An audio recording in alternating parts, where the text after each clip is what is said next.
Hello buddy, how's it going today? It's Frankie here and I'm back with another TV show review or TV series review, however you want to say it. And this is another show that I've spoken about on my TikTok along with two other shows, and I'm like, it makes more sense just to talk about one separately on a video. And I have deleted that video, by the way, so it makes more sense. I don't want to have like multiple show reviews in one video. That's just a bit too much. We'll just do one separately. And this show is called The Chase. I'm pretty sure every single person here has watched The Chase. I'm talking about the UK version, because when I talk about The Chase, it could be from any country. It could be the American one, could be the Australian one. So that's why I'm going to talk about the UK version, because I'm from the UK. So why not? Got to represent and talk about it here. And don't buy my shirt. It's a friend of mine's got it for me, I think, for a Christmas present, I think, or whatever it is. I'm pretty sure I've worn this shirt before, but did show it for you. And if you saw an ear right then, animal's ear, it's my cat, by the way. She's just over there. Don't want any distractions on my videos, so it's best to keep it like that anyway. And yeah, so this show here, I can't remember what I rated it. I'm pretty sure I rated it quite highly, but I'm gonna do it again anyway. Talk about it again. And for me, this is like one of my favorite quiz shows ever. Up there with Beat the Chasers and up there with Tipping Point. It's just one of the most fun and addictive quiz shows you can ever watch, especially watching the most repeated episode over and over again, even though you remember most of the contestants and the questions. When I first watched it, it was entertaining. It was full of drama, especially the final chase. And then you got the other chasers, you got the chasers there that are breathing on the contestants' necks. And you got the contestants answering the questions and having to press the buzzer when they get to the table.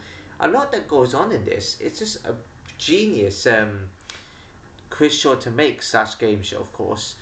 And the one thing I cannot stand is when the contestant, answers 5 questions correctly and they come to the table and they face a chaser.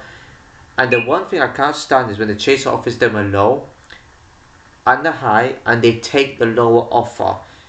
That infuriates me, because they're there and they talk big, like, oh, I want like £10,000 or something just to build a shed or go on holiday or go on a cruise. And then when it comes to like the lower offer that's available, they'll be like, yeah, I'm gonna take what I came with less.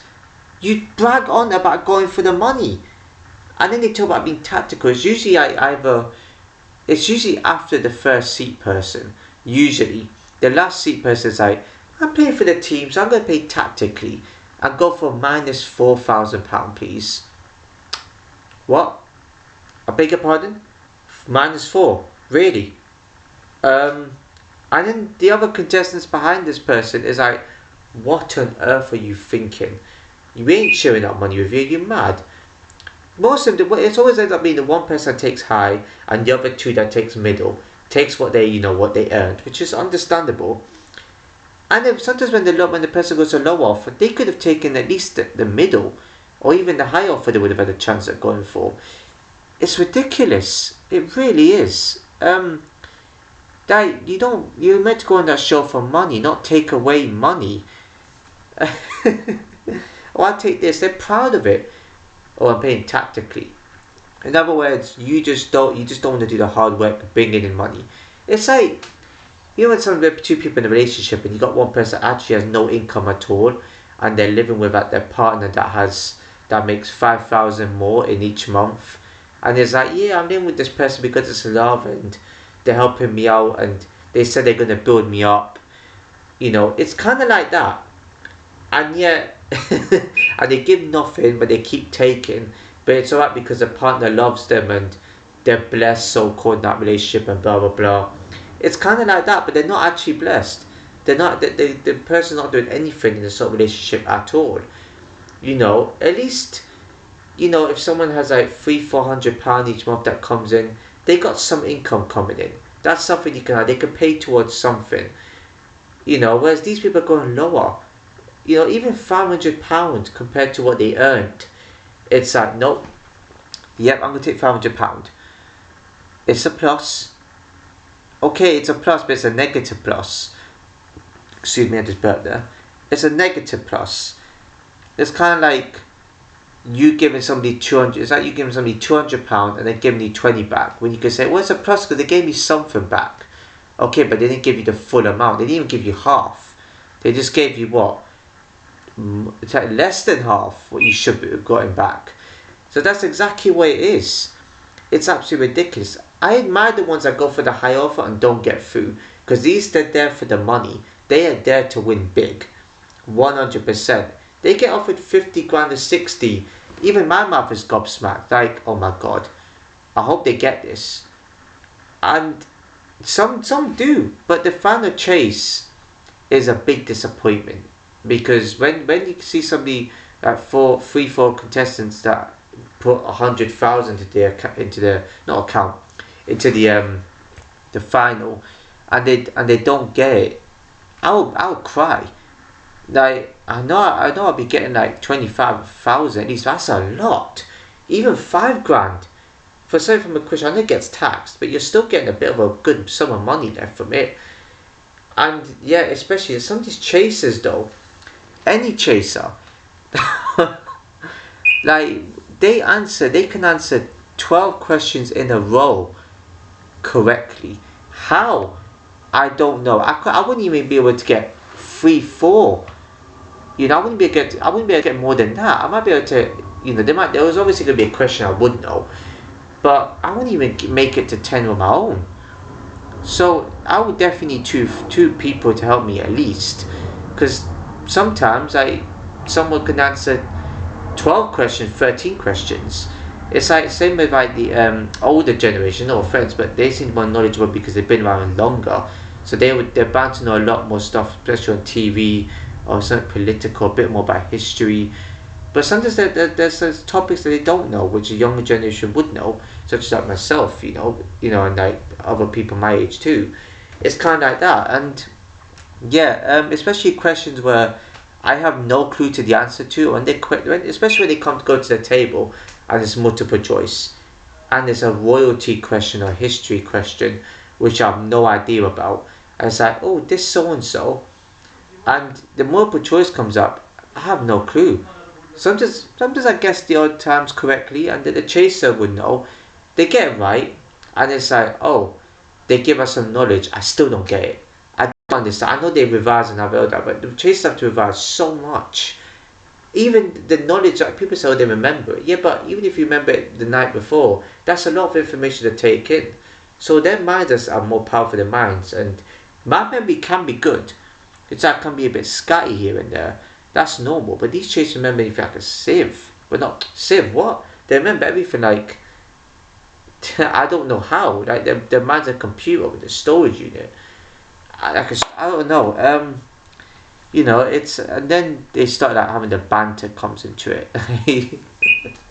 Oh man, the banter from any chase I give, they give us some brutal banter. There's no need to go. I know they need to go that strong, and for me, that's why I know it's TV, so they probably do tell them to read from a script and tell them to say something that sounds funny to the contestant laughs, and they have to go along with it. Because in real life, the contestants will get angry. Someone playing music outside in their car, I don't know if you can hear that, it's loud enough. But yeah, they just tend to have all that banter. The contestant goes, you know, the contestant will likely get angry anyway, so the contestant just laughs it off, and they'll banter back, which is quite funny. All chasers are good in their own way, to be fair. I can't really criticise any of them. They all have their own skills, and some of their questions, especially the ones that Bradley most laughs at, is hilarious. Especially that one on that, you know, was it skiing? The answer about skiing, and then it's about that Fanny Schmeller. That's funny. And then the one about what must you not let in the tent, and Andy Cap.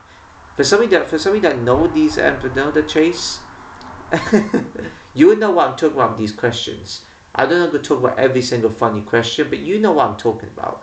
The other funny one, especially that one about the giant, you know what, in Trafalgar Square. I mean, I'm not gonna go through it, but people, damn near everybody has watched a chase, but they know what I'm talking about.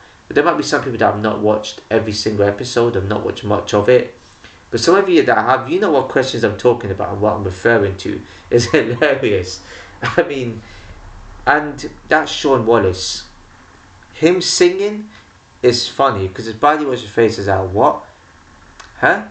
And he could be forcing the laughs, don't get me wrong, but some of them are genuinely funny to me. So I'm not surprised. But reading questions like that, I wouldn't necessarily laugh like that. So maybe that is a bit over the top exaggerated for him to get the views.